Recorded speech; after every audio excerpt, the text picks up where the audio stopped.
अंबानी, टाटा, बिरला, जब आप इन नामों को सुनते हो तो एक सवाल नेचुरली आता है, आखिर इन सब में कॉमन क्या था? जवाब सिंपल है, इन सब की कुंडली में सैटर्न का एक स्पेसिफिक प्लेसमेंट था। आज मैं आपको वही प्लेसमेंट बताने वाला हूँ।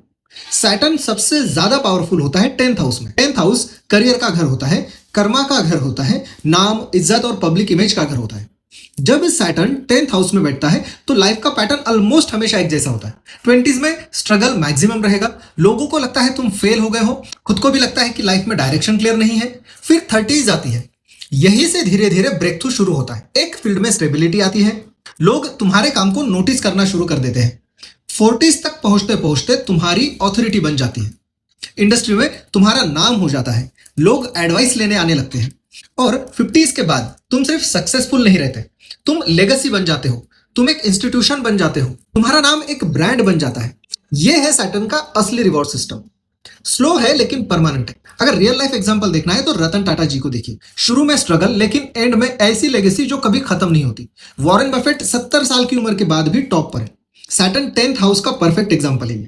सैटर्न लेट देता है, पर जब देता है तो स्ट्रॉन्ग देता है। अब कुछ कॉम्बिनेशन भी समझ लो। अगर सैटर्न और जुपिटर 10th हाउस में साथ हो तो डिसिप्लिन के साथ ज्ञान मिलता है। ऐसे लोग टीचर, मेंटोर और इंडस्ट्री लीडर बन जाते हैं। इनका सक्सेस सिर्फ पैसा नहीं होता, रिस्पेक्ट होती है। अगर सैटर्न और मर्क्यूरी 10th हाउस में हो तो दिमाग बहुत स्ट्रेटेजिक होता है।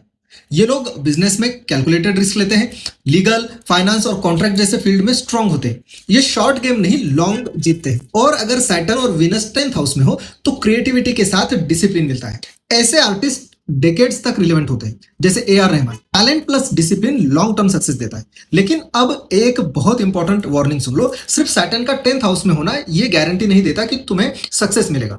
इसका मतलब सिर्फ इतना होता है, अगर तुम रोज कंसिस्टेंटली काम करोगे तो तुम्हें रिप्लेस नहीं किया जा सकता, तुम डिस्पोजेबल नहीं रहोगे, तुम इंडिस्पेंसेबल बन जाओगे।